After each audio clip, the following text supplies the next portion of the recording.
Haga contacto con Educación al Día, programa del equipo sindical de educadores demócratas de Antioquia.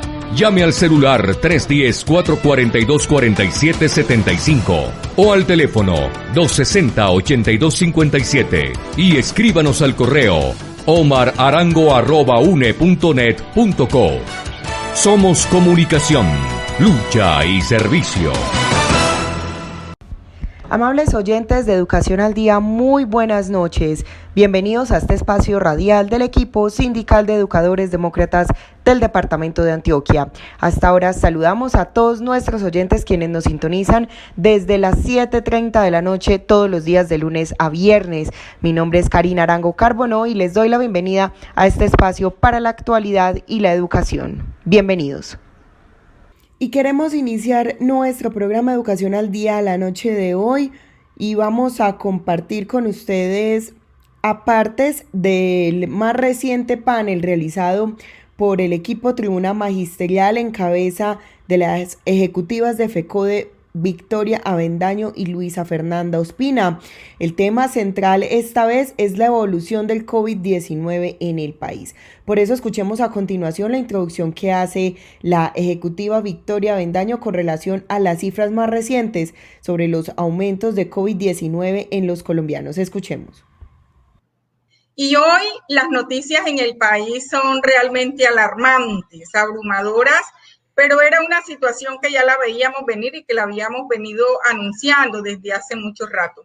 Hoy tenemos oficialmente cifras entregadas por el DANE y por las diferentes dependencias del gobierno nacional que nos indica que hay más de 4.9 millones de puestos de trabajo que se perdieron en comparación con el mismo mes del año pasado, elevando la cifra de desempleo al 21.4%. Es decir, el incremento es superior al doble de lo registrado en mayo del 2019, que fue de un 10,5%. Y frente a la pandemia, hemos visto pues un crecimiento exponencial también, alarmante la situación también en ese sentido de casos de contagios y de muertes. Y a propósito de esas preocupantes cifras de contagios en nuestro país, mientras crecen estos casos de COVID-19, se duplica el desempleo en Colombia y ya hoy llega al 21,4%. En mayo del 2019 la tasa era del 10,5%. Ahora en el mismo mes ascendió al 21,4% en todo el país y al 24,5% en las grandes ciudades. Escuchemos a continuación a Luisa Fernanda Ospina, ejecutiva de FECODE, quien nos cuenta un poco sobre estas cifras. Las noticias no son nada alentadoras. En cada región esos datos toman sus matices. En Bogotá, por ejemplo, se perdieron 982,000 puestos de trabajo. En Medellín fueron 315,000, en Cali 360,000, en Barranquilla 140,000 y en Bucaramanga 93,000 personas se quedaron sin empleo comparando con el año anterior. Y en ciudades como Armenia, que es de donde los saludo el día de hoy, donde la corrupción y el desempleo son el pan nuestro de cada día, 4.500 hogares pasaron de ser clase media a engrosar las filas de la población en estado de pobreza. Y así en todo el país. Y con relación a la pandemia, la situación tampoco es nada alentadora. En 8 días, los casos de coronavirus en Colombia aumentaron un 33% según las cifras oficiales. De acuerdo con el Ministerio de Salud y el Instituto Nacional de Salud, la letalidad del coronavirus en el país ya está en el 3,41%. El coronavirus o el COVID se identificó a finales de diciembre en un poblado chino. Y rápidamente su propagación se dio por todo el continente asiático, luego llegó a Europa, a África y finalmente a América. Y hoy se cuentan con más de 10 millones de contagios, 500,000 de muertos en todo el mundo. Estados Unidos puntea la tasa de contagios con más de 2 millones, seguido por Brasil, que también le va cerquita con 1,4 millones de contagiados.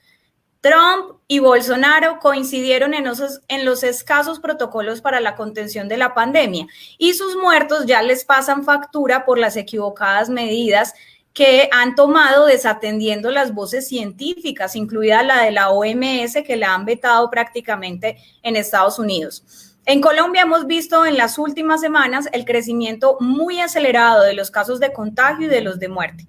La cifra que ayer nos reportaba el gobierno nacional, 97.846 contagios, 3.334 muertes, 42.000 recuperados. Quiere decir que de esos 97.000 contagios, 55.000 son casos activos y que no sabemos qué desenlace podrán tener.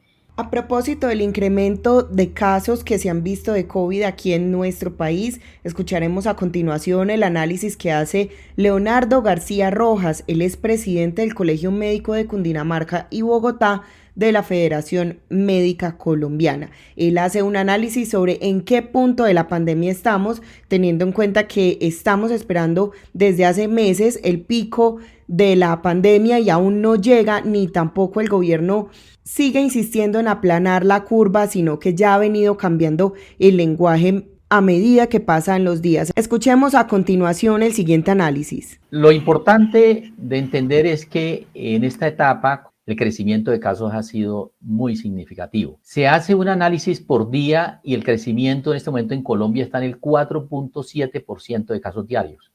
También hablábamos de Brasil. Si lo comparamos con Brasil, está en un 5,7%. Perú está en el 5.2%, Venezuela está en el 4,2% y Panamá está en el 3%.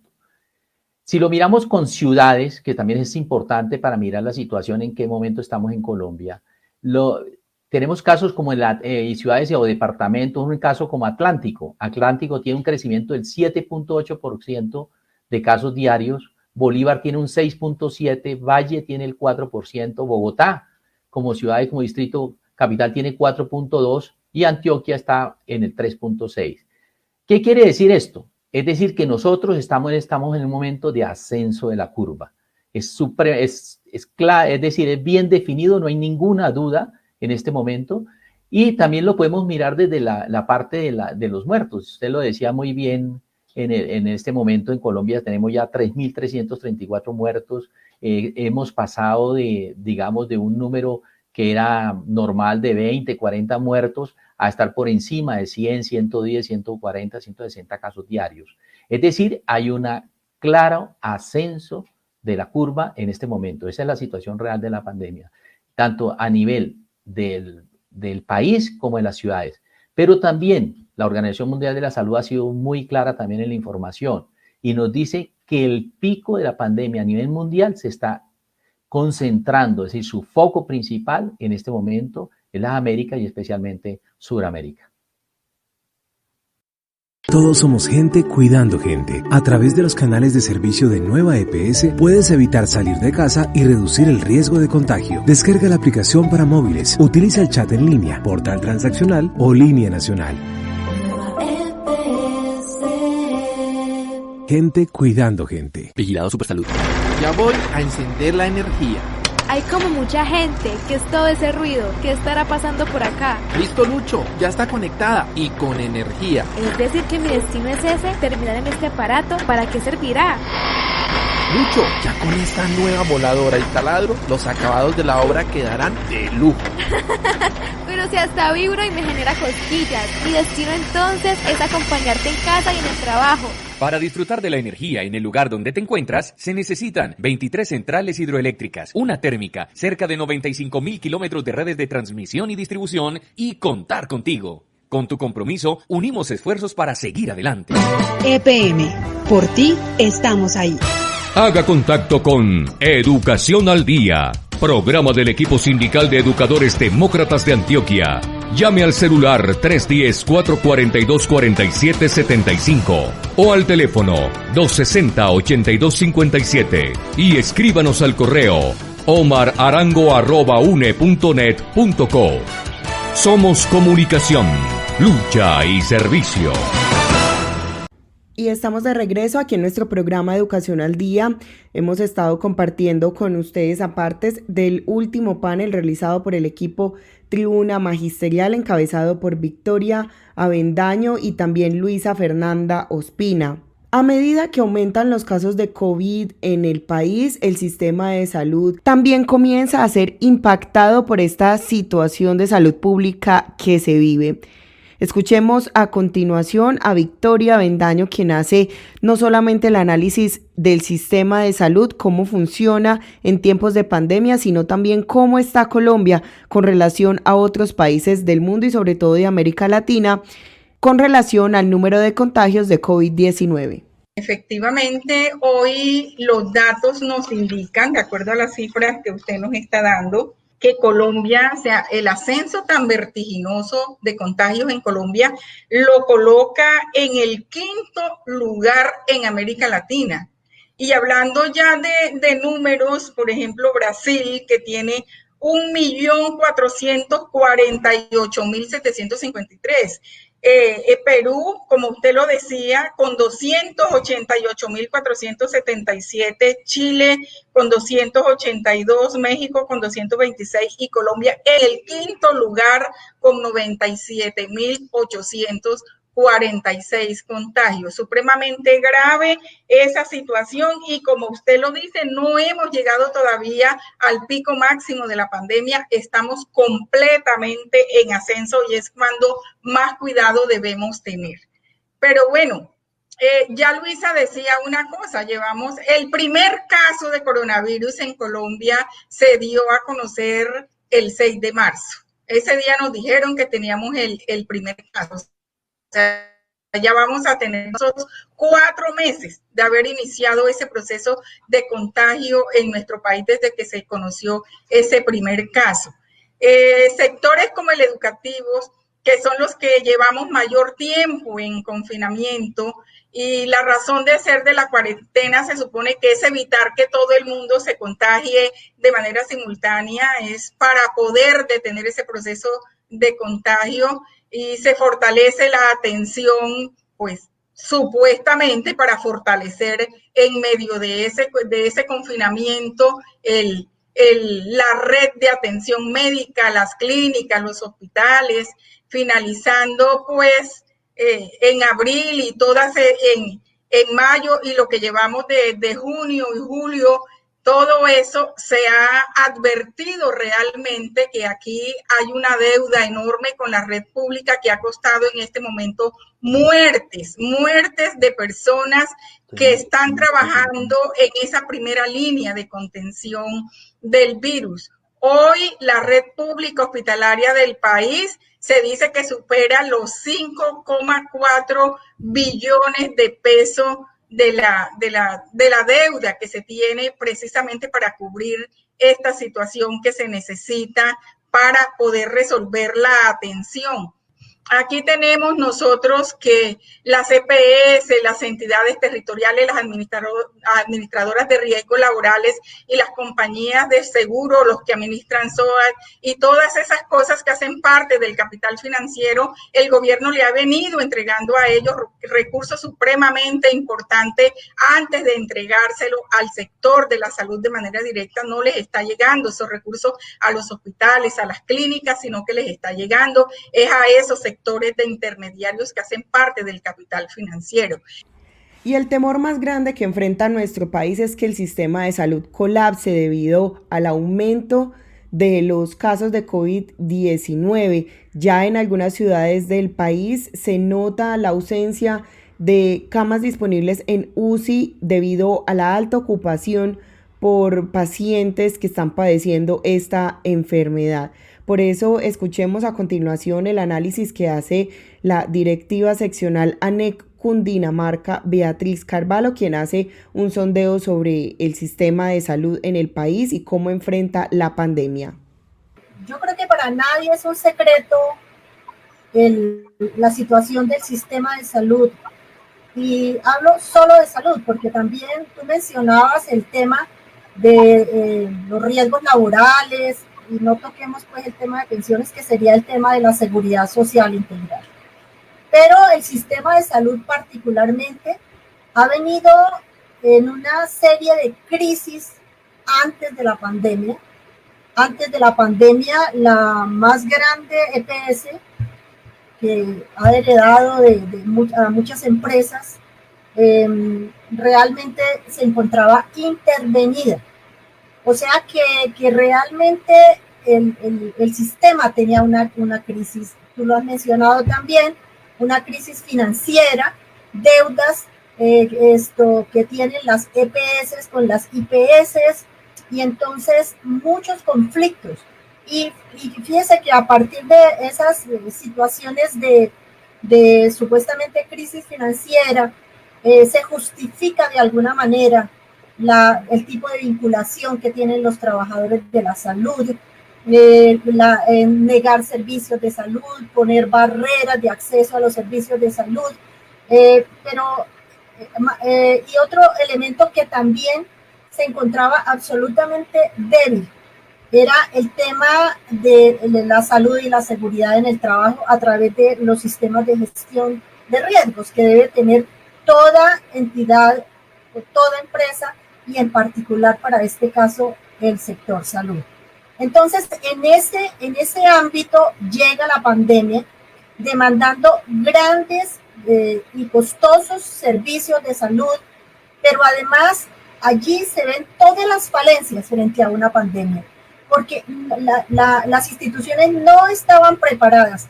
En primer lugar, con la tecnología, con las unidades de cuidado intensivo, eran muy limitadas y sobre todo supremamente costosas para que una persona que no tenga un servicio de salud, dijéramos, de alto costo que pague, pues realmente era muy difícil que se accediera a una unidad de cuidados intensivos.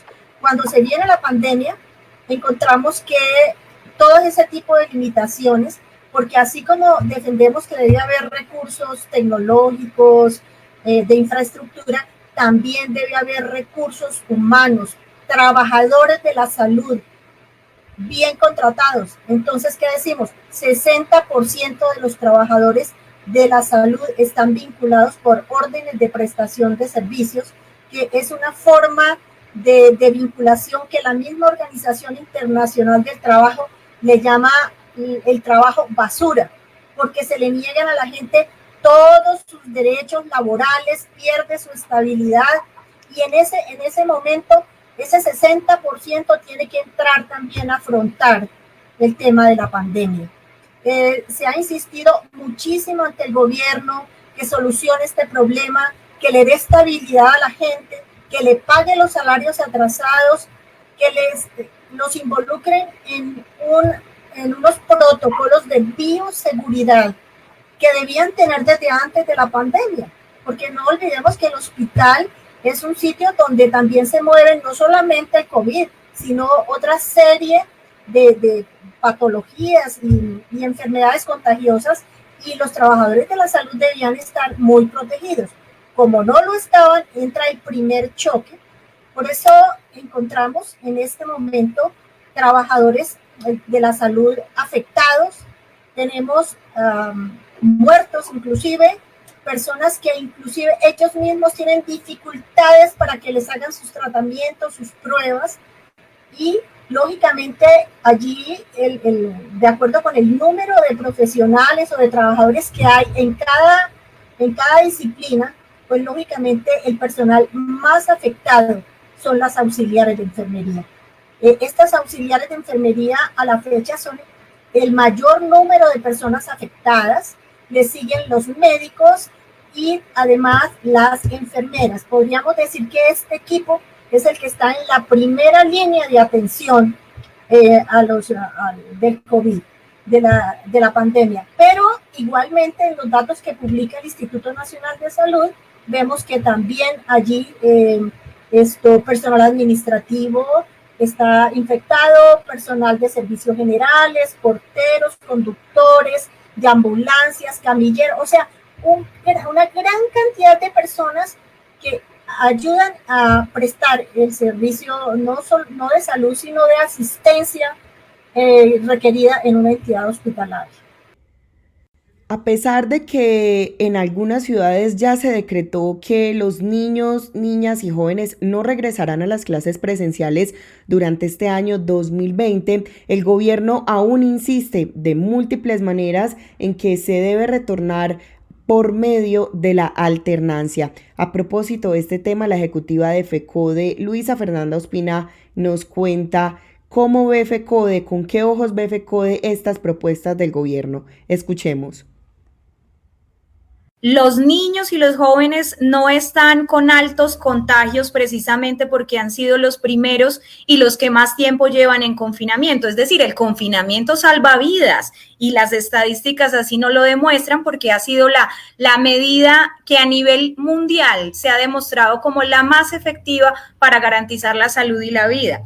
Cuando decimos que los niños casi no se contagian o que el porcentaje de que el desenlace de esta enfermedad en un niño sea la muerte es bastante reducido, pues nos daría como la idea de que es posible que los niños entonces rompan el confinamiento y vuelvan a las escuelas, pero es que los niños no van solos a las escuelas. La actividad escolar tiene que ver no solamente con que los niños se desplacen, sino los padres de familia, los maestros, el personal administrativo, el personal de aseo de las instituciones educativas, y se reactivan una serie de actividades que tienen que ver con el ejercicio académico, como lo son el transporte, como lo son la alimentación escolar dentro de las instituciones educativas y que también involucran a un número también importante de la población. O sea, estamos hablando casi que abrir las escuelas nuevamente es hacer que el 50% prácticamente de la población vuelva a unas actividades que significan romper el confinamiento. Y en ese sentido quisiéramos presentar además unas estadísticas que tienen que ver con el magisterio particularmente. Es que los maestros también, los que son atendidos en el sector público por el FOMAG y todos los operadores de salud, pues suman más o menos 1 millón de usuarios entre entre maestros y sus familias.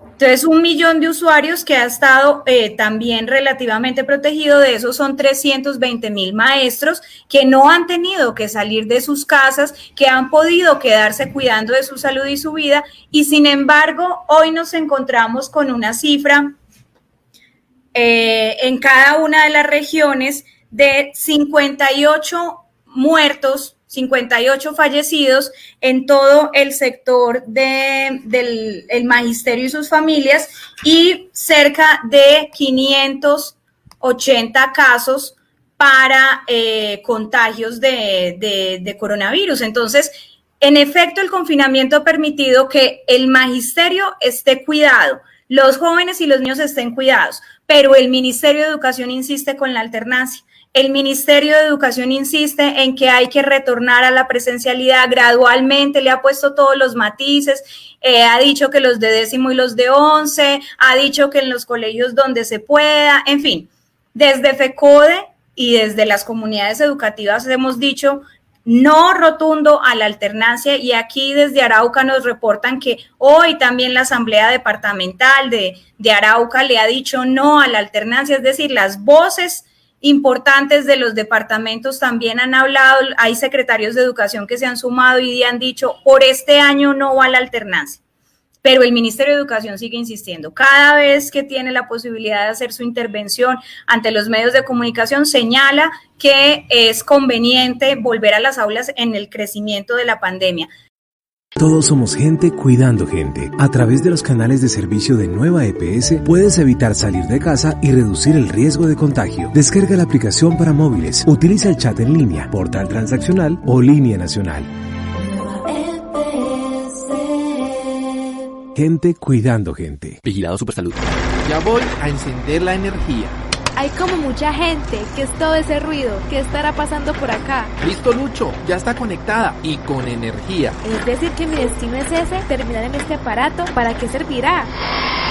Lucho, ya con esta nueva voladora y taladro, los acabados de la obra quedarán de lujo.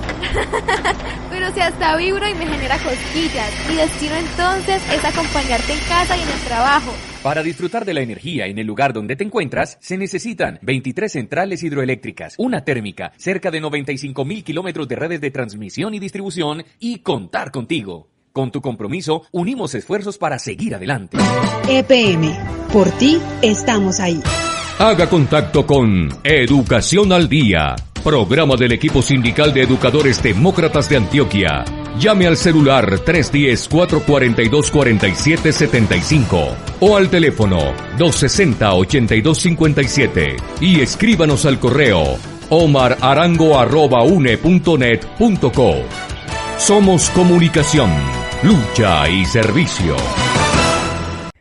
Y continuamos con más información aquí en nuestro programa Educación al Día, y hoy hemos estado escuchando distintos análisis sobre los últimos reportes que se han dado de contagios de COVID-19 en nuestro país, cómo afecta esto al sistema de salud. Y ahora escucharemos a Beatriz Carvalho, directiva seccional ANEC Cundinamarca, quien habla cómo sería el panorama en caso tal de que algunos estudiantes deban regresar a las clases presenciales, aunque sea por medio de alternancia. Escuchemos.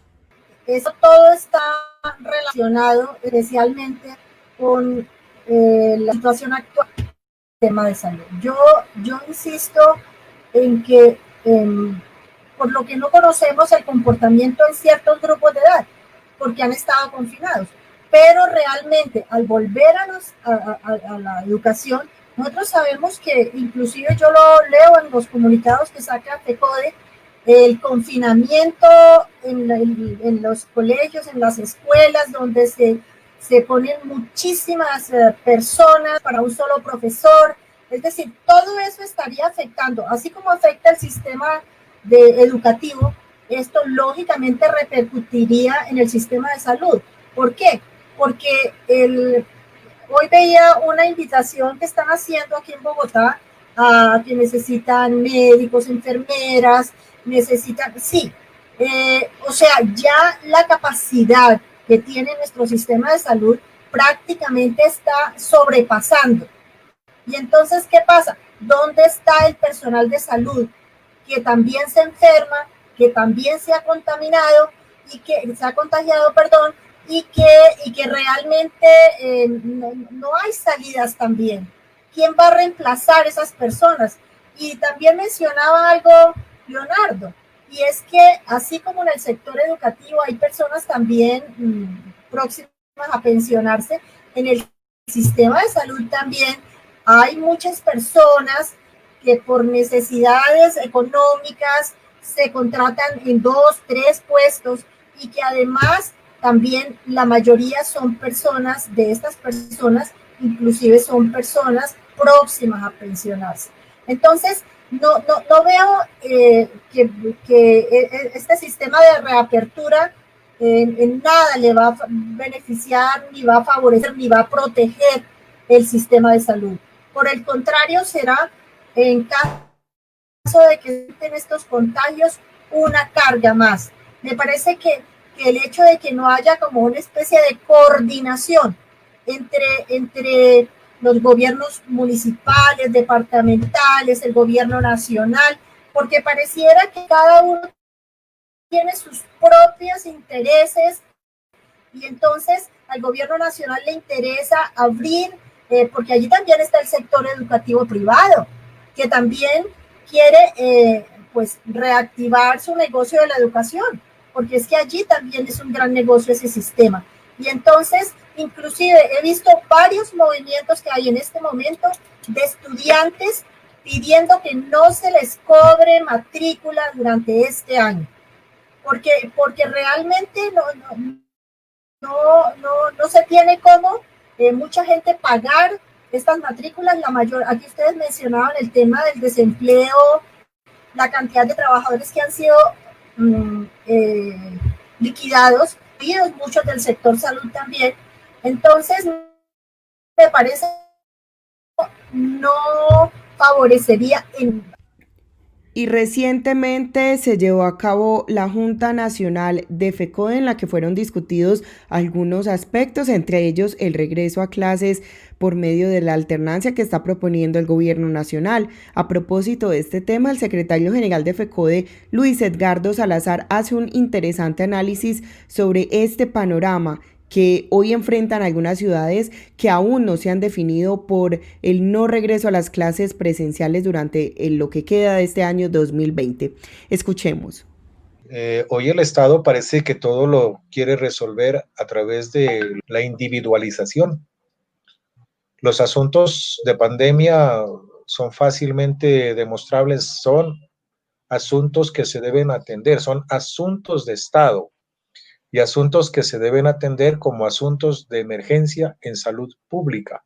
Por lo tanto, es el Estado el que debe resolver. Y ahí en Junta colocábamos un comparativo.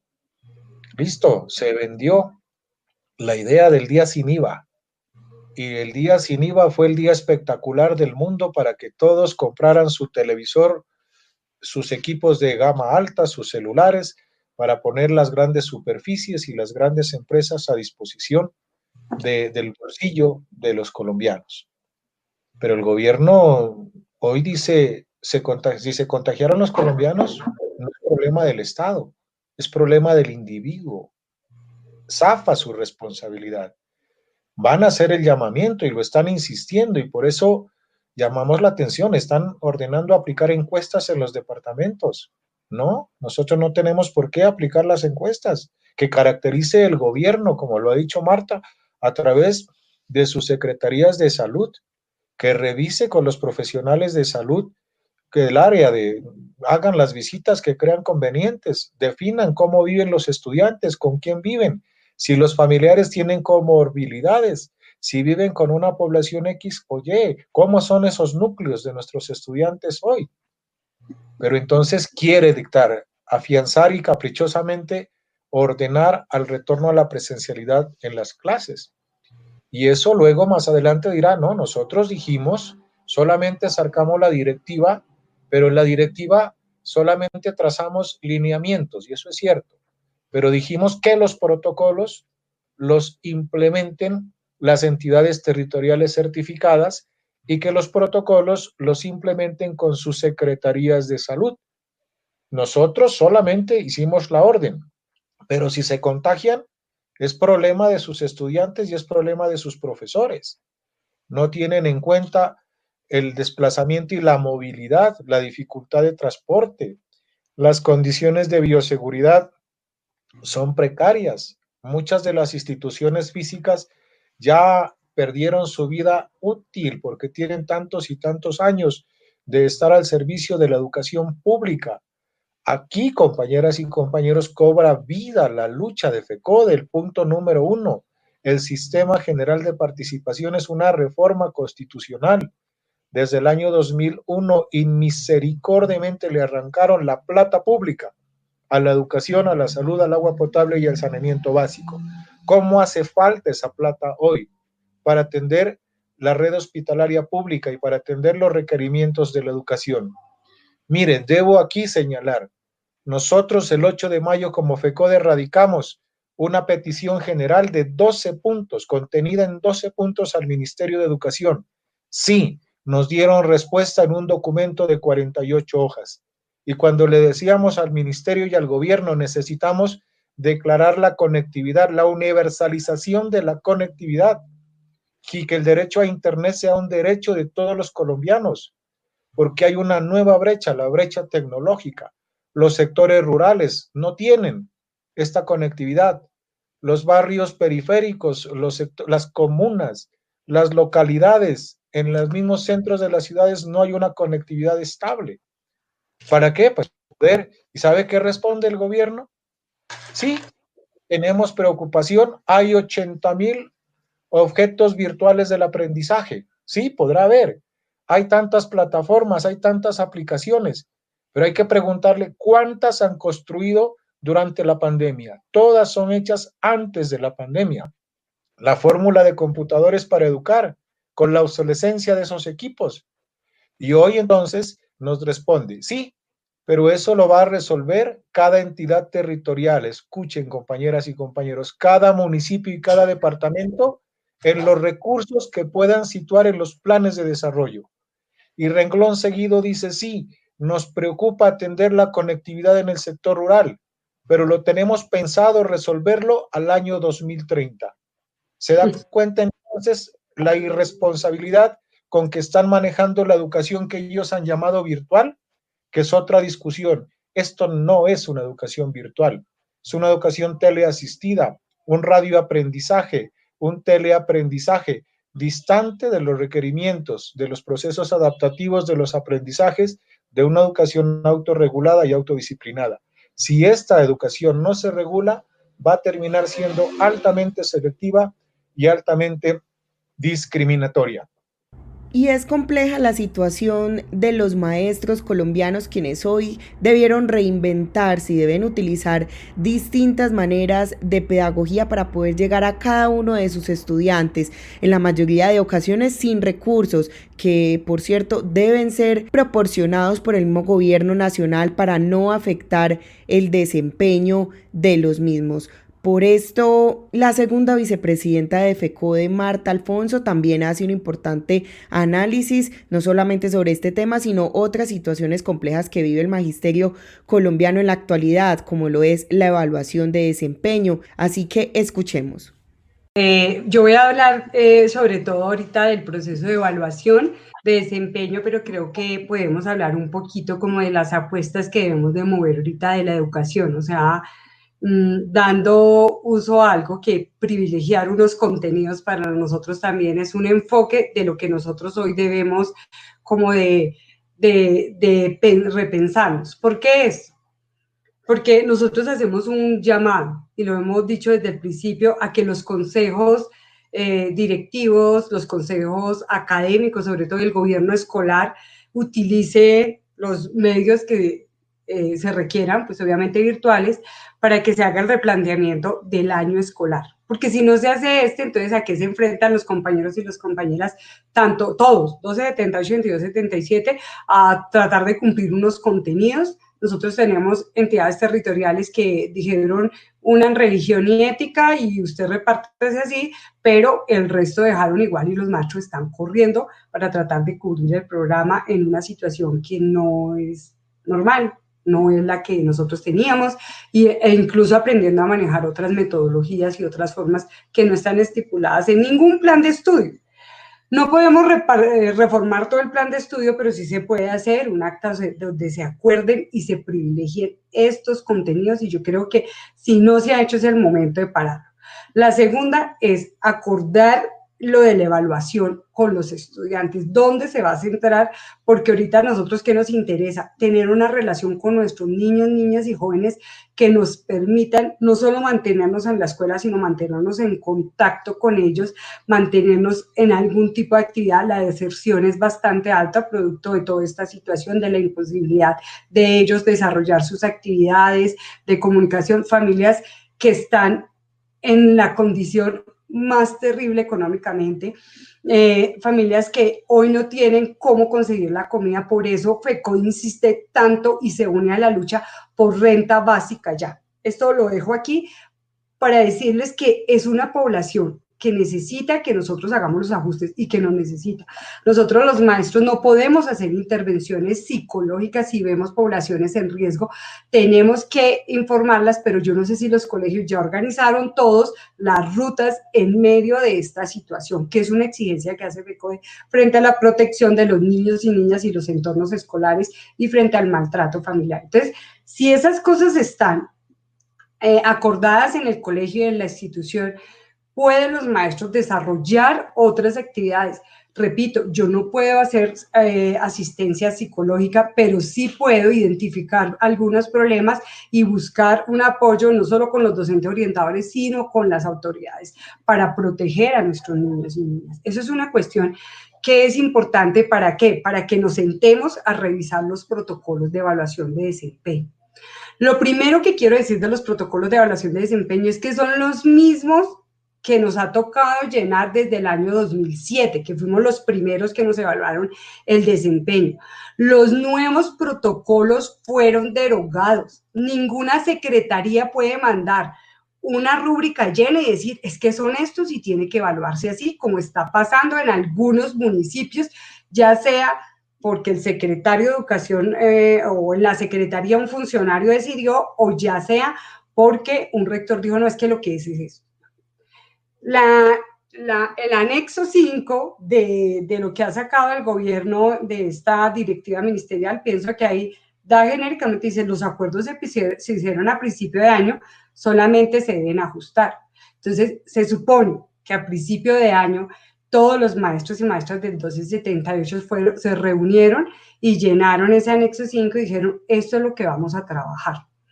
Que cuadran de que vamos a ir entregando mes a mes, eso es lo que hace uno. Para eso está los anexos, y está la planilla, el anexo 2 de la guía 31, que es el que yo debo llenar y donde me deben firmar.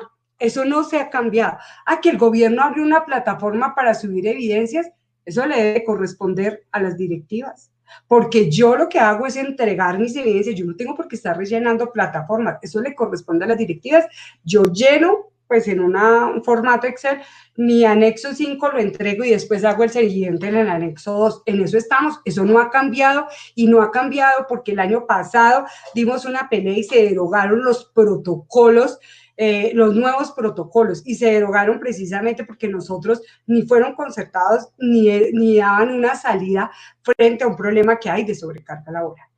Que hay que hacer unos ajustes, se deben de sentar los rectores y decir, bueno, resulta que las evidencias eran tales ferias y esas ferias ya no se pueden hacer, pero sí vamos a hacer una muestra digital o tal cosa. Entonces, yo como maestra artística digo que esa va a ser la evidencia, las muestras que vamos a hacer artísticas para mirar el proceso, si es que eso corresponde.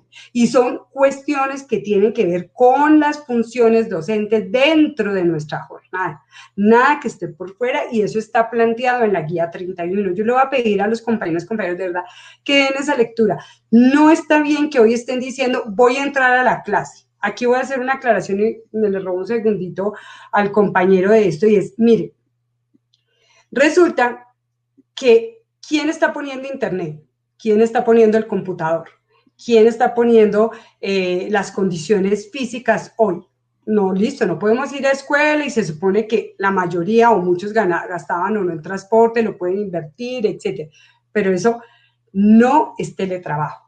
Cuando hay teletrabajo, las empresas pagan el plan de internet, incluso entregan los computadores. Yo puedo tener un computador, pero dice, este es el computador, esta es la cosa. Nosotros, y lo hacemos con todo amor, porque sé que los compañeros invirtieron, compraron plataformas, etcétera, lo hacemos, pero el rector no puede decir, le voy a entrar a su clase, qué pena, esos instrumentos son míos.